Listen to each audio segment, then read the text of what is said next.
G'day guys, Vindicator Jones here. Now how would you like your enemy done? Railed or hammered? If you don't know what I'm talking about, then either you're brand new to Elite Dangerous or you've been living underneath a rock on a small moon somewhere in the galactic core. For everyone else, the question beckons, which is best, single shot railguns or the more exotic multi-shot Imperial hammers? With Imperial hammers delivering slightly more DPS, it seems that, on the face of it, they are the better choice. Having the ability to fire 3 rounds of rail ammunition in one burst seems to be the holy grail of railgun goodness. But is it really? The answer is, as you can imagine, a bit more complicated. Today I'll look at both systems and hopefully give you the information you need to make a choice that best fits your skill level and playstyle. Please note that this video is primarily about Class 2 railguns and not Class 1 railguns, as Imperial hammers only come in Class 2 sizes.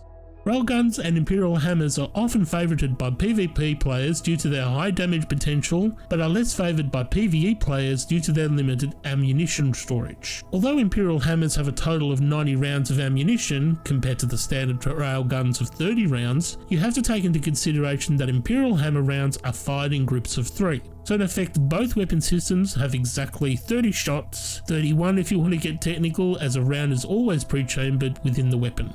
A lot has been discussed already about the damage output of these weapons, so I won't really spend too much time on this aspect. Cutting a long story short, basically the Imperial hammers do 9% more DPS than regular rails. But if you'd like to see a more detailed analysis of the weapon's damage scale, you may want to have a quick look at a video that Kornelius Briedis made about Railguns and Imperial hammers, as it has a good visual representation of damage over time. You can find the links in the description below or click here for the video. So Imperial hammers have better DPS, but does that necessarily make them a better choice to standard railguns? Well, there are some issues that need to be considered before making any kinds of judgment. But first, let's see both systems in action. Drive deactivated. G'day guys, Vindicator Jones here. I've just come into this res site with some Imperial hammers. I've got Tom Baker with me as my AI using voice attack. It's not set up properly, so yeah, ignore it for the most part. Weapons hot. Weapons hot. Sorry, I'm an old Doctor Who fan. Tom Baker was my Doctor Who. Anyway, let's go and search for some people to hammer.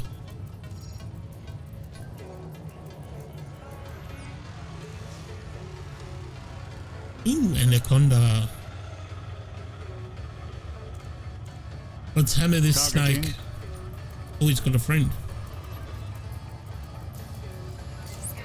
Oh, alright, let's do it. Why not? Okay, now I'm going to try some rapid firing, so I'm going to drop a heatsink first, then just go crazy. I'm just going to try and move behind this guy first, and let's go nuts. Deploying heatsink. Oh.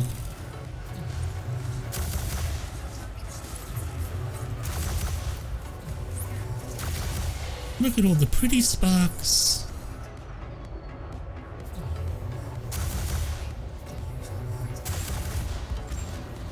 Gotta really be careful of your heat. Well, look, if you're gonna firing hammers, you're gonna be overheating, so you gotta really run your heat sinks. Anyway, let's get onto this Anaconda. I've made him a little bit angry. Maybe he just needs a cuddle. Cuddle me with my hammer. Sorry. Oh no.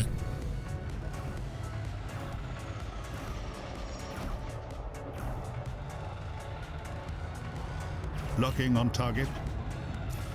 Oh, I suppose I should select his power plane, hadn't I? Oh! Heatsink deploying now. Lots of heat sinks. Now I'm trying to get his components. Now I'm shooting at the wrong angle to try and shoot components. I'll explain that why that is a bit later, but you really need to get behind your target. But I'll discuss that a bit later in the video.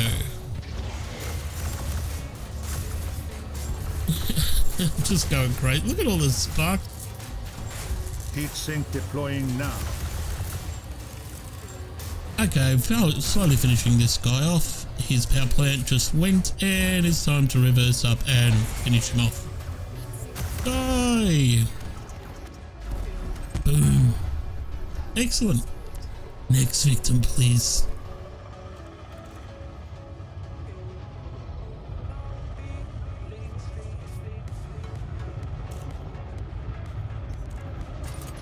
Okay, well, we've got a Python here. These are usually pretty easy because you've got a large flat surface to try and hit, so can't often miss. Anyway, I shall drop a heatsink. Deploying heatsink. Firing! So many sparks.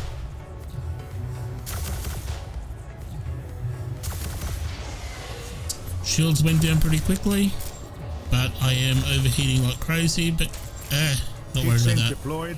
Yep, forgot to select his power plant because I am an idiot.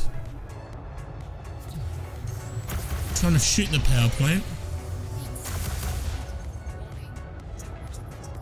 Oh, did a bit of damage, but not much. Oh, there we go. See, I attacked it from the side. One rail missed.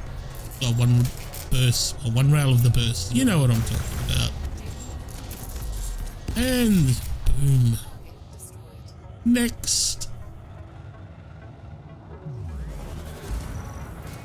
Okay, let's see how it works on a small target. Should do pretty well. Line him up. Okay, very well. Try another small target.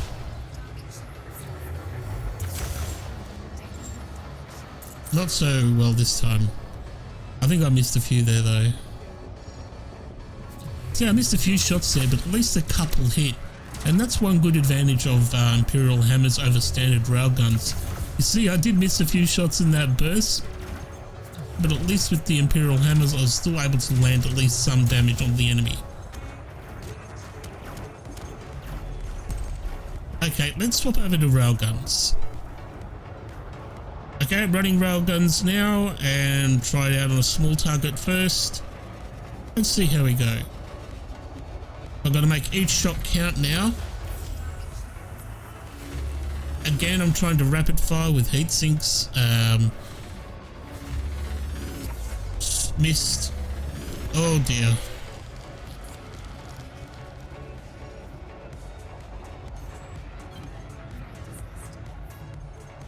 A bit rusty. I haven't been playing much ED lately, and that's alright.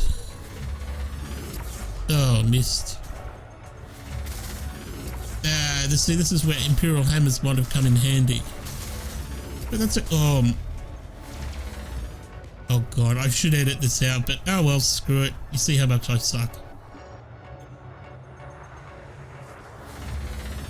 And there we go.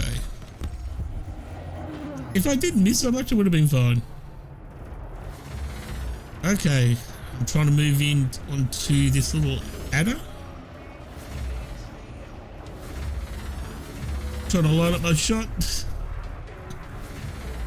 Be a bit more careful now. Oh, one more shot should finish him off. One or two, I think. Depends on how many I get hit. Oh, there we go. Okay, Imperial Clipper. Nice big easy target to hit. So I'm rapid firing here, going crazy. Not overheating as much, I think, with oops, missed. With with standard rails compared to Imperial rails. And you see what I mean about I'll talk about this again a bit later, but if you're heading directly towards your target or from the rear of your target, it's much easier to take out modules. But I'll explain why that is later. I think I've said that before, so I'm saying it again. Okay, firing up against a federal dropship here. His shields went down pretty quick. A bit tongue-tied today.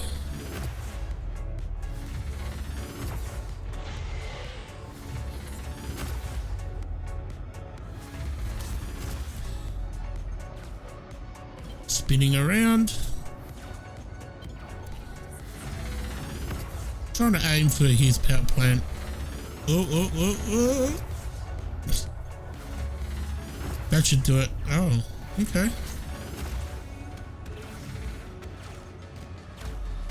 Well, that wasn't too bad. Okay, one more. Nice, juicy python.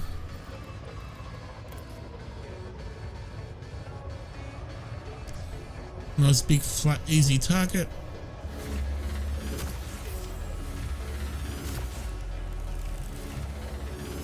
Oh, missed. Oh god. Never gonna live that down. Come on. Nice. Shield should be down. And that was a good module hit.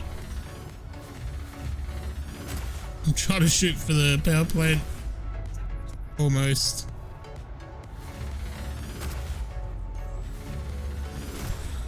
See, just through the sides. Oh, overheating too much. Right, I've hit things. I really shouldn't be doing this, but what the hell.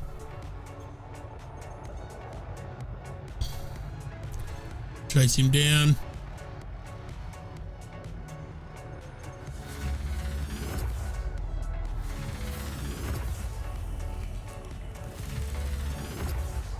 One more. Oh, it's power plant win anyway. Yay! Okay, well I think that's enough examples. Let's head back and we'll finish this up.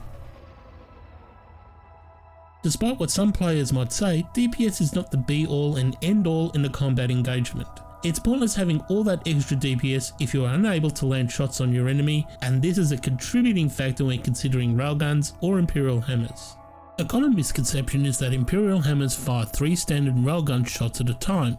This is incorrect. Each round in a 3-round burst equates to 1/3 of the weapon's total damage potential, which means a group of 3 Imperial Hammer shots equates to 1 standard railgun shot plus their damage bonus of around 9%. So if 1 round in your burst of 3 misses, then you're losing 1/3 of the damage potential of that shot. This makes firing on all small or medium-sized targets with Imperial Hammers and landing all shots in a single burst quite difficult to perform consistently. And this is where the standard railgun has a slight advantage, as all the damage is contained in that one shot. So there is a possibility that in fact, standard railguns will deliver better DPS than Imperial Hammers, depending on your target type and how good your aim is. However, there is a flip side to this. Using standard railguns means that you will have to be super accurate with that one single shot, otherwise you will deal 0 damage if you miss. Whereas with the Imperial Hammers, you may still land 1 or 2 shots from the single burst, doing at least some damage. Both weapon systems are going to do massive amounts of damage against shields, especially coupling them with heat sinks and rapid fire. But things tend to change once you start doing hull damage. As you saw in the video, because railguns are basically small ballistic rounds super accelerate to near light speeds, means they tend to shoot straight through armor without actually damaging it very much. Think of them as burning a tiny hole straight through the ship rather than causing explosive damage to the hull. While this can seem like a mark against railguns, they are extremely effective at destroying modules, as railgun munitions are not adversely affected by armor compared to large ballistic weapons. Using this knowledge, I've discovered that if you can align your target lengthways rather than from either above, below or the sides, you can damage more than one module at a time, which can be advantageous in some situations. And this is where perhaps Imperial Hammers might have another advantage, is that you have more chance to hit more critical subsystems with a single salvo. I haven't been able to test that, but it's something maybe to think about. But in the end, I don't think there is a clear winner, as a lot really depends on the player's playstyle. I think both systems in the right hands are devastating, and I don't think either choice could be considered the wrong choice. The reality is, you will have to learn to be super accurate and have patience. That short delay before firing can be very difficult for some commanders to get used to, but eventually you do find a rhythm. So what's my favourite? Well, I'm going to be honest here. I think I prefer standard railguns, as I can fire that single shot and then manoeuvre for another shot without having to try and keep my reticule on the target. For me, I find it a bit more difficult to hold my target whilst trying to land all 3 shots with Imperial Hammers, especially on smaller ships. On larger ships, it is significantly easier, and if I was just fighting larger ships, I'd probably go with Imperial Hammers. The fact is that it's probably just because of my skill level with rails is not that high, and I need to improve. I'm sure there are some other commanders out there who will swear blind that Imperial Hammers are super fantastic, and I'm not suggesting that they are wrong, but most likely it's because it suits their playstyle rather than the weapon itself being actually better. My suggestion is to try both if you can, but if you're unwilling to spend 3 weeks alone to Orisa, then don't worry about it too much. You're not really missing out on some kind of super uber railgun, and not having it is not going to leave you at a disadvantage. I hope you enjoyed my video and it gave you a little more insight into Railguns and Imperial Hammers. If you enjoyed the video, then please hit that like button and subscribe. Hitting that like button makes a wedding barge explode somewhere in deep space, so go on, you know you want to do it. Also, don't forget to check out my other videos and keep an eye out for more content coming soon. This is Vindicator Jones signing off, thanks for watching, and I'll see you out there in the big black.